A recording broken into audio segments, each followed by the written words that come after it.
Pessoal, tudo bem? Professor Cristiano aqui para mais uma aula do nono ano. Tema de hoje importantíssimo, iniciando aí os temas do PET volume 3, né? Tema Revolução Russa, tá aqui do lado, tá? Revolução importantíssima essa que vai transformar a Rússia czarista, lá colocar fim ao czarismo e iniciar um governo aos moldes socialistas, né? Essa revolução vai mudar o mundo, então é importantíssimo a gente entender como que ela aconteceu. Então, sem demora, vamos passar aí para a nossa aula. O tema está aqui então, Revolução Russa 1917. Lembre-se dessa data. Na aula de Primeira Guerra Mundial, nós vimos que em 1917 a Rússia se retira da guerra. Por quê? Porque estava acontecendo uma revolução no próprio território da Rússia, que é essa justamente a Revolução Russa que nós vamos entender hoje. Vamos entender o que aconteceu e como que ela transformou a Rússia e transformou o mundo de um modo geral, tá? Então vamos lá. Primeiro, observando umas imagens aqui, ó. Observem esses símbolos aqui, né? Com certeza vocês já viram esse símbolo aí, né? Que vocês conhecem esse símbolo? Que símbolo é esse? É o símbolo aí do socialismo ou do comunismo, né? Todos os partidos, todas as revoluções, todos que se identificam com esse lado, aí, com o comunismo, com o socialismo, usam esse símbolo. Esse símbolo é o símbolo da Revolução Russa, é o símbolo dos trabalhadores, tá? Então, como vocês podem ver na figura aqui ao lado, nós temos lá uma figura, um operário, né? Um operário das fábricas, da indústria, segurando um martelo, um instrumento de trabalho do operariado, e um operário do campo, no caso uma mulher aqui, uma camponesa, segurando a foice, né? Então a foice é um instrumento de trabalho do operário do campo e o martelo é um instrumento de trabalho do operário da cidade, da indústria, tá? Então é a união dos trabalhadores, do operariado, e é justamente isso que é a ideia por trás aí da Revolução Russa. Lá no cantinho, nós embaixo, nós temos o líder da Revolução Russa aí, o Vladimir Lenin, tá? Lenin, figura importantíssima aí, conforme nós vamos ver na aula de hoje, para a Revolução Russa. Vamos entender melhor como que aconteceu isso? Vamos lá, para a gente entender, nós temos que conhecer como era a Rússia antes da Revolução Russa. Né? A Rússia era um grande império, um grandioso império governado por um czar. Né? O czar é o título do imperador da Rússia, tá? É um regime que a gente chama de czarismo, tá? O czar é o imperador. No caso aqui nós temos o Nicolau II, o último czar da dinastia Romanov. Os Romanov, a família Romanov, já estava no governo, já controlava o poder da Rússia. Já há pelo menos 3 séculos aí, né? Já estava governando a Rússia sobre essa forma de governo, onde o czar tem o poder absoluto.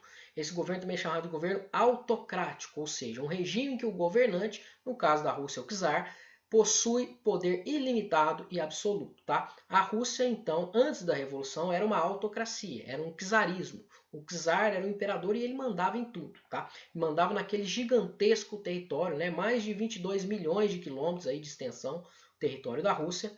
Mas, apesar de ser um território tão grande, ele era um território ainda extremamente atrasado. Né? Ele era rural, a Rússia era um sistema, a gente costuma chamar de semi-feudal, ou seja, era uma produção agrária e não tinha ainda muita industrialização. E essa agricultura, né, os trabalhadores do campo trabalhavam um sistema semi-servil aí, né, ainda bem atrasado. Então, enquanto os outros países da Europa, nesse momento aí já estavam no século XIX, né, já estão aí se industrializando, já estão com aqueles impérios gigantescos, fazendo lá o imperialismo na África e na Ásia.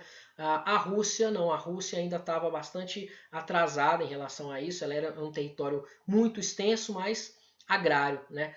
Extremamente agrário. 80% da população da Rússia vivia no campo, tá? A Rússia tinha uma população de aproximadamente 175 milhões de habitantes, 80% deles vivia no campo, camponeses pobres sem terra, tá? E a produção era de base agrícola, tá? Quem mais tinha, além dos camponeses, né? Tinha também uma quantidade de nobres ali, né? Que eram os detentores da terra, que controlavam as terras férteis, tá? Então uma elite ali formada pelos nobres, junto com o czar, que controlavam ali o poder da Rússia, e com a igreja, né? A igreja, no caso da Rússia, era a igreja ortodoxa, né? Lá no Império Bizantino a gente teve lá o cisma do Oriente, onde a igreja católica ela se dividiu em duas, a igreja romana e a igreja ortodoxa. A Rússia a maioria da população era da religião ortodoxa, tá? É uma forma de cristianismo aí. E a população da Rússia, como eu falei para vocês, era em sua maioria de camponeses. A gente tinha industrialização? Tinha muito pouco, tá? Apenas nas principais cidades lá, como São Petersburgo, como Moscou, a gente tem algumas indústrias, mas ainda muito pouco. Então a população a gente pode dividir assim, ó, a grande maioria camponeses pobres, né, agricultores. A gente tem uma nobreza, que eram os donos das terras. A gente tem uma presença de uma burguesia nas cidades ainda, né, industrial, muito pequena, e os trabalhadores dessas indústrias, mas um grupo muito reduzido ainda. E controlando tudo isso o czar com poder absoluto, aí, né, uma monarquia absolutista, que era chamada de czarismo na Rússia. Tá? Na economia, a Rússia era extremamente agrária, como eu falei para vocês. Quase não tinha indústria, só algumas, as maiores cidades tinham um pouquinho de indústria, mas não era muita coisa. A maioria, a base da produção da economia era a agricultura. Por isso que a gente chama a Rússia aí de, nessa época, né, ela tinha o apelido de gigantes dos pés de barro. Né? Ou seja, um gigante pela extensão do seu território, gigantesco, mas com os pés de barro ali, com a base ainda agrícola, enquanto os outros países da Europa já estavam se industrializando, a Rússia ainda se mantinha essa base agrária aí, essa base agrícola, né? Então, um gigante do pé de barro por isso, tá? A industrialização ainda não tinha acontecido de fato na Rússia. Olha aqui o tamanho da extensão do território da Rússia, né? Ela vai lá desde a Europa até lá o Oriente, né? O divisa ali com a China, né? Com o Japão, ali próximo do Japão, né? Então todo esse território aqui fazia parte do Império Russo. Inclusive essa parte do norte, a famosa Sibéria, né? Aquela terra gelada, foi muito frio e tal. Tudo isso fazia parte da Rússia, tá? Como que era a vida dos camponeses? Os camponeses da Rússia czarista viviam sob uma condição feudal, né? A base do trabalho era como que fosse uma servidão, né? Aquela servidão lá na Idade Média, uma coisa muito atrasada ainda, e quase não tinha industrialização, né? Quem que esses camponeses eles passavam fome, né? Eram pobres, né? Eram explorados, e aí aquela ilustração ali do lado mostra muito bem isso, né? Nós temos lá em cima o czar, os nobres, né, a igreja sendo representados, e embaixo nós temos lá os camponeses pobres ali carregando, né, as elites russas ali nas suas costas, né, com o seu trabalho. Não era basicamente isso. A gente tinha a igreja muito rica, a nobreza muito rica e detentora de terras, e o czar controlando e vivendo ali do trabalho, da exploração do trabalho dos camponeses pobres, né, que não tinham terras e dependiam do seu trabalho aí para sobreviver, tá? Então, a situação na Rússia era assim. Como eu falei, a Rússia era bastante atrasada. O que, que vai acontecer? O czar da Rússia, o Nicolau II, ele vai tentar dar uma modernizada na Rússia, né? Para concorrer ali com os outros países, com a Inglaterra, com a Alemanha, né? A França, os outros países todos se industrializando ali, a Bélgica, e aí a Rússia estava ficando para trás. O czar quis mudar, e aí a primeira mudança que ele vai fazer sendo a abolição da servidão. A servidão foi abolida na Rússia, lá não era nem o czar Nicolau II ainda, né? Foi antes dele, mas em 1861 foi abolida a servidão na Rússia, e aí mas as condições de vida dos trabalhadores continuaram as mesmas, eles continuaram pobres, né, sofrendo, passando fome e tudo mais. Na tentativa de modernizar a Rússia, de trazer industrialização para a Rússia, o czar Nicolau II ele vai abrir as portas da Rússia para o investimento estrangeiro, para a entrada de capital estrangeiro. E aí os países que estavam se modernizando, né, a França, por exemplo, ou até mesmo o Japão, lá no Oriente, outros países vão investir na instalação de indústrias na Rússia. E aí essas indústrias vão ser responsáveis por melhorar, modernizar um pouco a instalação de ferrovias, né? Vão ter fábricas surgindo ali, indústrias surgindo na Rússia de um modo geral, mas isso vai ser um grande problema porque como eles foram um investimento estrangeiro, o lucro dessas indústrias não ficava na Rússia, né? Ele ia para os países. Né? Então, os empresários franceses, a burguesia francesa ia lá e instalava uma indústria na Rússia, o lucro ia para a França, não ficava lá. Então não melhorou a vida, não deu essa. Né, nós tivemos mais fábricas lá, mas não deu aquela modernizada. E a única coisa que aconteceu foi o surgimento, o aumento do número de operários, né? E aí nós vamos ver que isso está ligado aí à Revolução Russa, né? Então, com essa entrada de capital estrangeiro, essa industrialização, aumenta o número de indústria e, consequentemente, aumenta o número de trabalhadores das indústrias, o operariado urbano, tá? E esse operariado urbano, a condição de vida dele também era análoga à dos camponeses, né? Os camponeses nós vimos que trabalhavam, que sofriam muito, não tinha terra, passavam fome. Os trabalhadores das indústrias trabalhavam cargas horárias extensas, chegando a 12 horas de trabalho, né? Não tinham direitos trabalhistas. Então a situação também era feia e como eles estavam aumentando em número cada vez mais, eles começaram a se organizar. E aí esses trabalhadores urbanos, o operariado urbano, começa a se organizar e começa a ter influência de umas ideologias que estavam circulando. Por exemplo, as ideias deste senhor que está aí sentado elegantemente com a sua barba, é o Karl Marx, né? O Karl Marx escreveu alguns livros, né? E ele defendia a ideia da união do proletariado, né? Segundo Marx, a riqueza produzida na indústria, ela não é fruto de trabalho do burguês, do dono da fábrica, e sim do operariado, né? O dono da fábrica, ele é o dono do meio de produção, ele é o dono da indústria, né? Mas quem trabalha, quem gera a riqueza lá, quem gera os produtos que vão ser comercializados, são os trabalhadores. Porém, na hora do lucro, né, o lucro fica só para o dono da fábrica, não fica para os trabalhadores, né, o que eles chamam de mais-valia, tá? A exploração do trabalho ali do trabalhador, né, do operário. E aí ele defendia então que os trabalhadores de todo o mundo deveriam se unir, que com a força, né, com a união desses trabalhadores, eles iam tomar o poder. Né? Então ele defende uma revolução do operariado. Né? A frase dele é operários de todo mundo univos, né? Se unam aí, galera, que vocês vão conseguir tomar o poder, né? Que vocês são a maioria, vocês são, né? Vocês se unirem, vocês têm força. Isso era a ideia do Marx, né? O marxismo, tá aqui na minha camiseta, o marxismo, né? O marxismo pregava essa ideia, a ideia da união dos trabalhadores, né? Para que eles tinham poder, eles que geravam a riqueza. E aí, essas ideias do Marx começam a circular e chegam lá nesse operariado que está se formando ali na Rússia, está crescendo cada vez mais, né? Em São Petersburgo, em Moscou, está crescendo o operariado e eles começam a se organizar, até que eles em 1898 fundam o Partido Operário Social Democrata Russo, né? POSDR, tá? Essa sigla aí é o Partido Operário Social Democrata Russo, unindo esses operariados. Lembre-se que a Rússia era czarista. O czar estava no poder, ele controlava tudo, né? Era uma monarquia absolutista ali, e esses grupos de trabalhadores que estavam se organizando, eles ficavam na clandestinidade, né? Discutindo as ideias, tal, tentando fazer uma revolução, e eles então foram influenciados pelas palavras, pelos escritos aí do Marx, tá? O Partido Operário Social Democrata Russo, ele vai partir, ele estava fazendo oposição ao governo do czar, mas ele vai ter um racha interno, tá? A partir de 1903, dois membros fundadores ali vão, cada um ir para um lado, vão dividir ali o Partido Social, o Partido Operário Social Democrata Russo. São essas duas figuras que estão aí, ó, o carequinha lá, que vocês já viram lá atrás, o Lenin, Vladimir Lenin, e o outro, o Julius Martov, tá? O Lenin, ele era mais radical.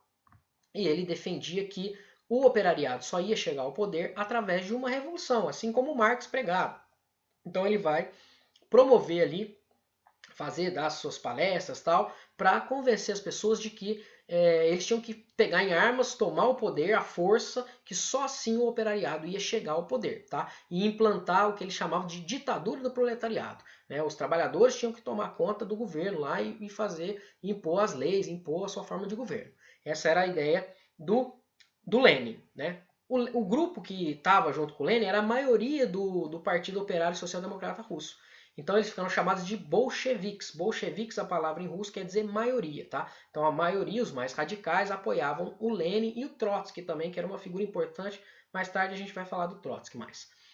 O outro lado, a minoria, eram os mencheviques. Mencheviques quer dizer minoria. A minoria defendia que não é assim, não vamos fazer revolução não, a gente vai chegar ao poder, mas vai ser através das eleições, a gente faz alianças lá com a burguesia, e aí a gente consegue chegar ao poder lentamente. Então, um grupo, os bolcheviques, eram mais radicais, liderados por Lenin, queriam fazer uma revolução armada lá do operariado e tomar o poder à força. O outro grupo, os mencheviques, não, queria ir pelas vias legais, com negociação, né, com voto, com aliança, chegar no poder através da eleição. Né? Então tínhamos essa divisão, o lado dos bolcheviques mais radicais e os mencheviques mais moderados aí, tá bom? E aí eles vão se dividir, aí vai ter essa divisão do Partido Operário Social Democrata Russo em bolcheviques e mencheviques, tá? E aí o que vai acontecer? Essas ideias todas estavam rolando, essa insatisfação, né, com a condição de vida e tal. A Rússia entra numa guerra, né? O Império Russo czarista entra numa guerra contra o Japão, né? Pela disputa de uma região lá chamada de Manchúria, que é ali próximo da China, ali, né?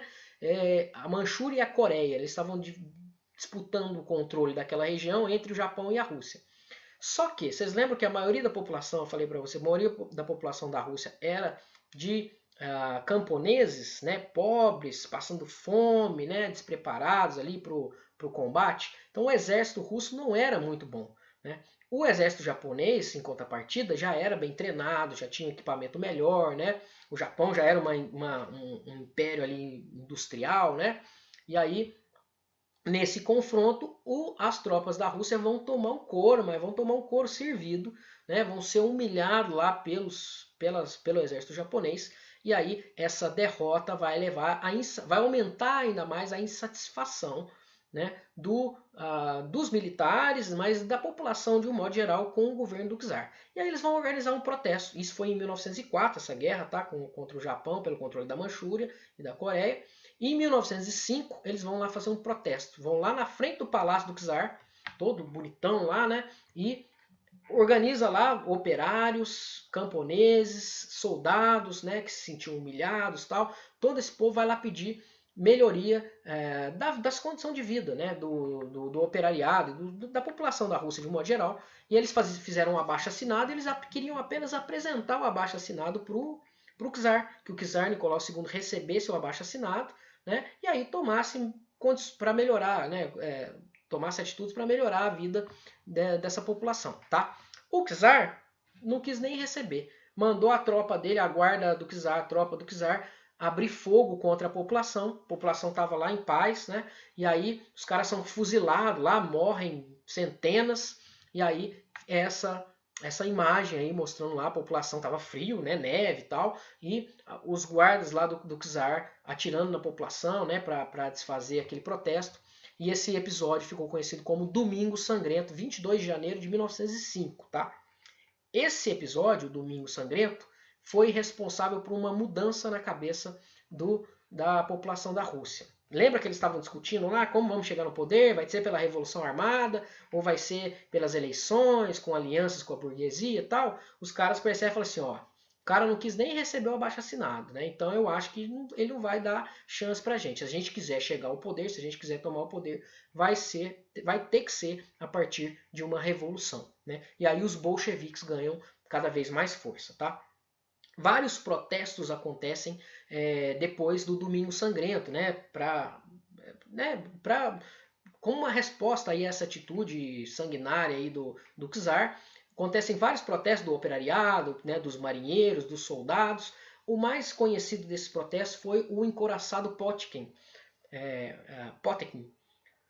que acontece que vai dar origem, inclusive, a um filme. Tá? O filme tem esse nome, Encouraçado Potemkin. É difícil de falar essa palavra, mas Encouraçado Potkin é um filme de 1925. Tá? Um filme antigaço lá, preto e branco. Quem tiver paciência para assistir, é legal, uma obra de arte aí do cinema russo.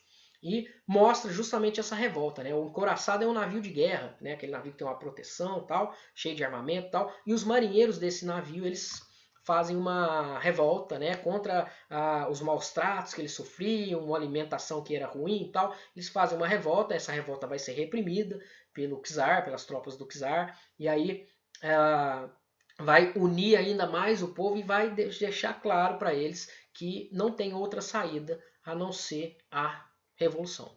E aí o operariado, a população, os trabalhadores da Rússia, seja do campo, quanto das cidades, quanto os militares também, vão se unir aí para mudar o governo, tá? Nesse mesmo tempo aí, outra coisa que acontece é a formação dos sovietes. Lembre-se dessa palavra, sovietes. O que são os sovietes?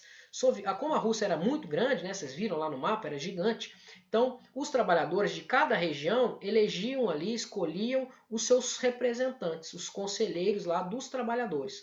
E aí os sovietes era isso, era um conselho com representantes do operariado da Rússia como um todo, lá da região leste, da região norte, da região sul, né, da área toda da Rússia lá, cada grupo, cada setor do trabalho elegia os seus representantes e eles compunham os sovietes. Então os sovietes são representantes dos trabalhadores, que se reuniam lá para discutir o que nós vamos fazer, como é que nós vamos tomar o poder e tal.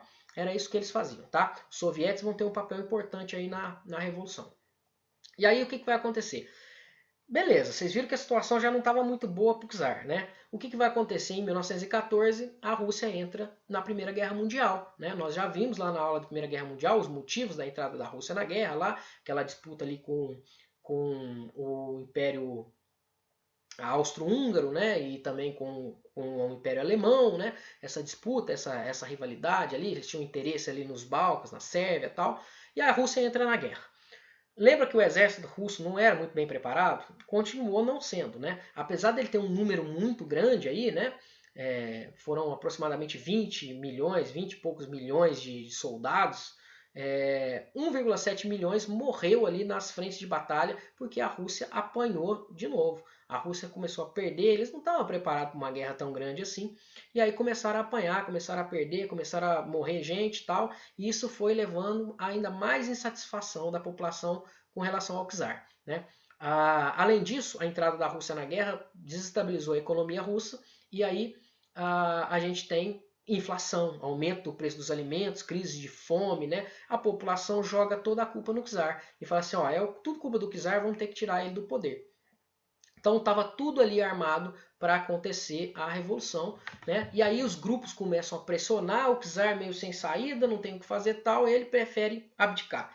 Ele estava vendo que a coisa ia ficar feia para ele uma hora para outra, ele abdica do poder em fevereiro de 1917, tá? É o início da Revolução Russa.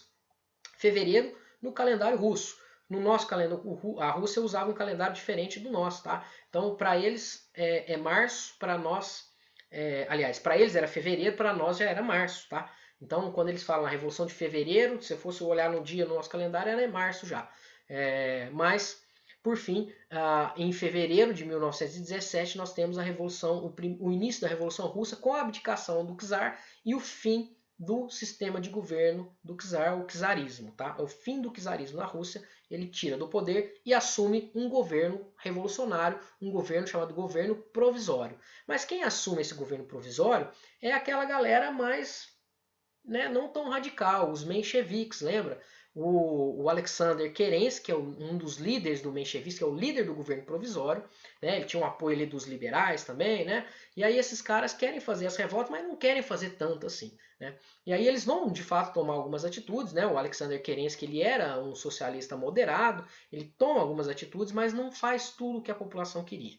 Ele vai, por exemplo, reduzir a jornada de trabalho de 12 horas para 8 horas, ele vai anistiar presos políticos, né? Então, porque o czar, qualquer um que falasse contra ele era perseguido, e aí você tinha gente que foi mandada para a Sibéria, inclusive o Lenin, né? O Lenin estava lá na Sibéria exilado, e aí ele pode voltar com essa anistia, ele volta e ele volta a organizar ali os bolcheviques, tá?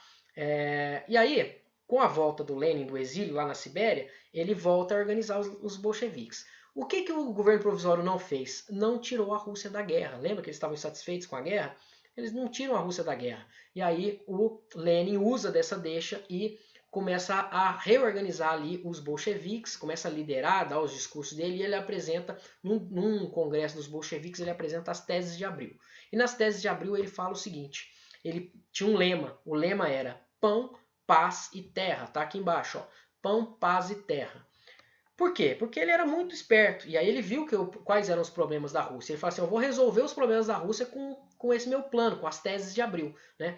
Pão, por quê? Porque a população passava fome. Então vamos dar pão, vamos dar alimento para a população. Paz, por quê? Vamos tirar a Rússia da guerra. E terra. Né? O problema lá era que a maioria era camponeses e eles não tinham terra. Então vamos fazer uma reforma agrária, vamos distribuir terra para os camponeses.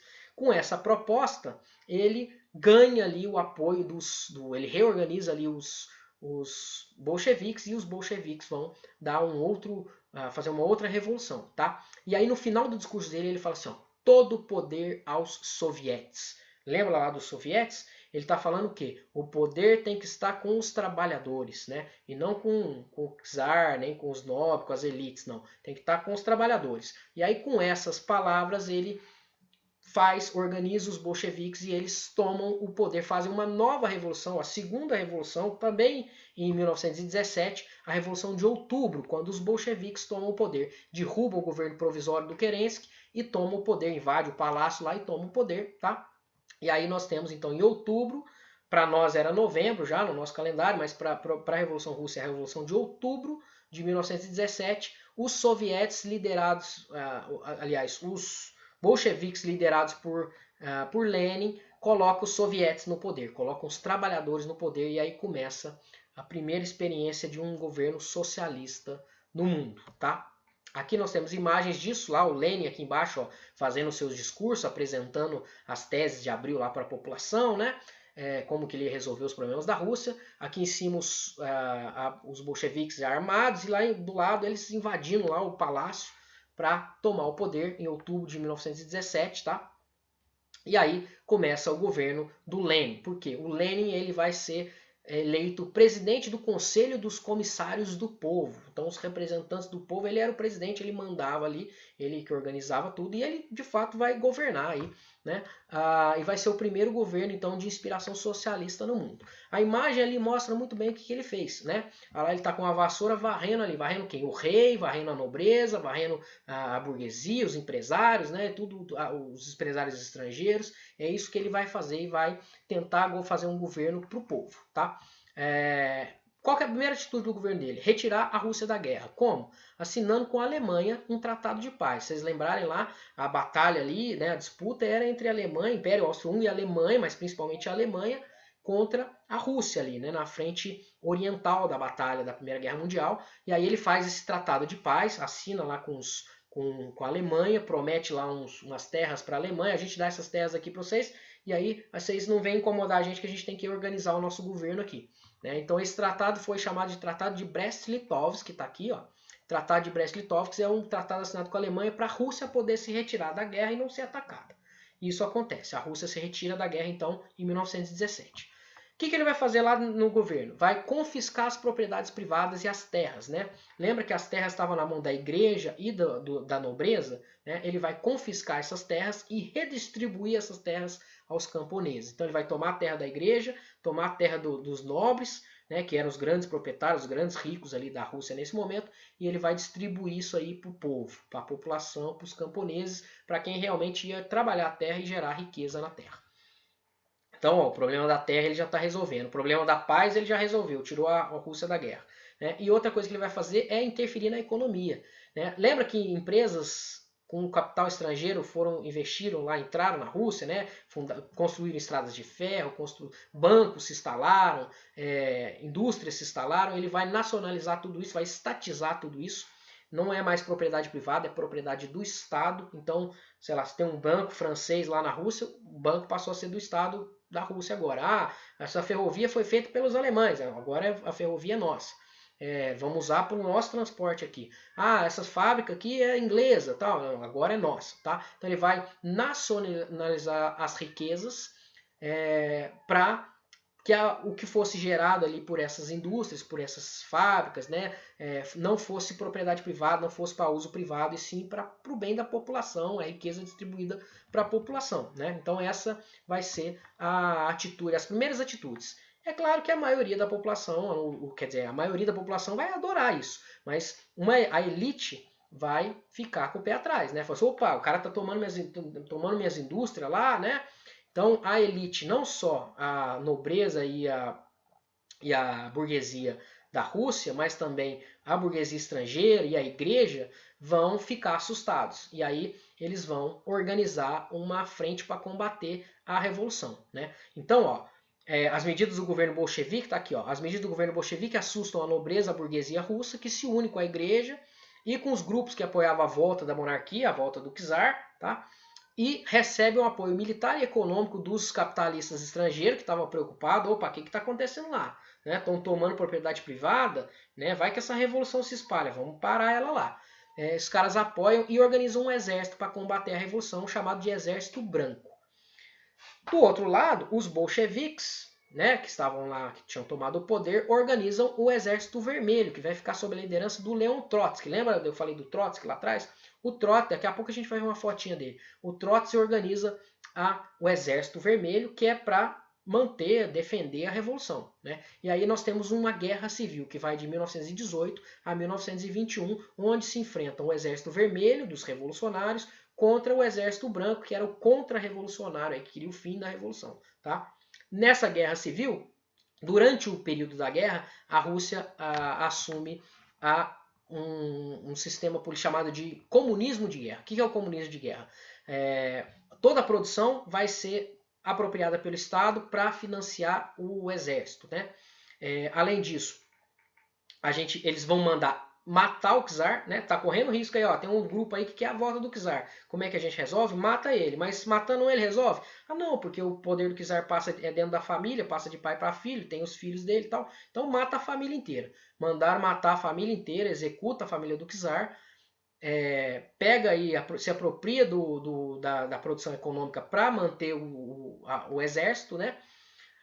Proíbe os outros partidos, e aí só vai ter um partido que vai ser permitido na Rússia, que é o Partido Comunista, tá? Então, unipartidarismo, e controla a imprensa para fazer propaganda da revolução, né? Como a gente pode ver nesse cartaz aí, esse cartaz é um cartaz produzido no uso da propaganda aí, convocando as pessoas para se filiarem aí, para se alistarem ao Exército Vermelho e defender a revolução, e também a execução de todos os opositores, chamados de traidores aí da Revolução, né?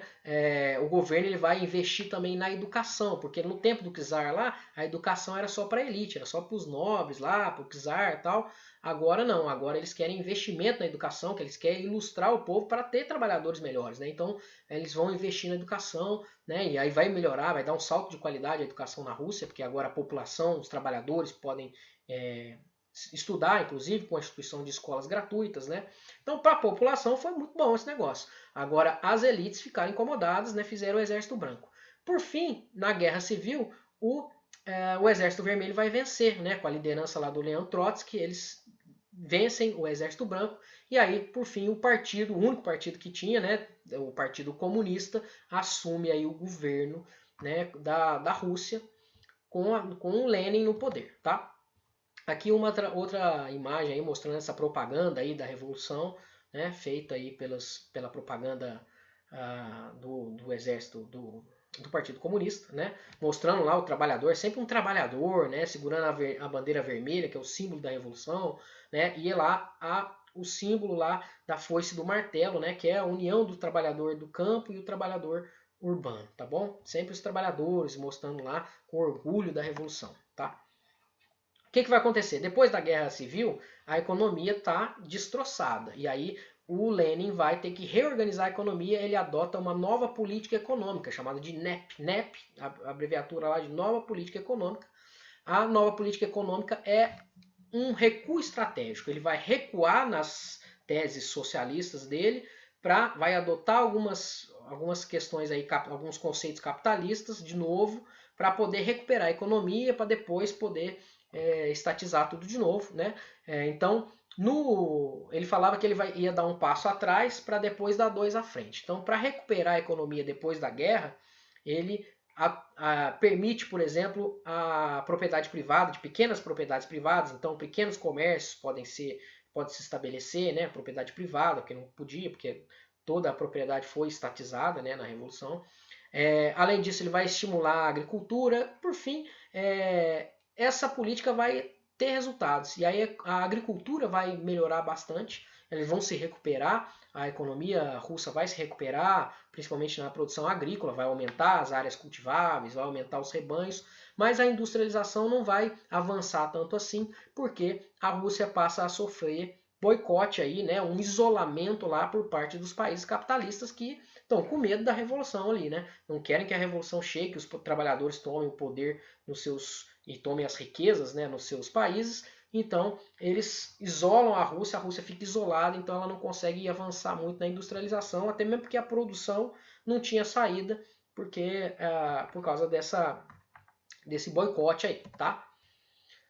E aí, já estamos no final da vida do Lenin, né? O Lenin tava ficando doente e tal, e aí começa a ter uma disputa pelo poder. Antes começa a ganhar visibilidade uma outra figura dentro da Rússia, que é esse bigodudo, o primeiro aqui, ó, de cap.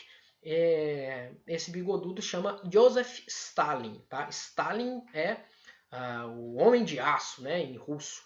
O Joseph Stalin, ele era forte e tal, e ele vai, em 1922, ser nomeado secretário-geral do Partido Comunista e vai assumindo cada vez mais papel importante ali no Partido Comunista, dentro do partido. Nesse mesmo ano, 1922, vai ser fundada aí a União das Repúblicas Socialistas Soviéticas, a famosa União Soviética, cujo símbolo é aquele ali embaixo, tá?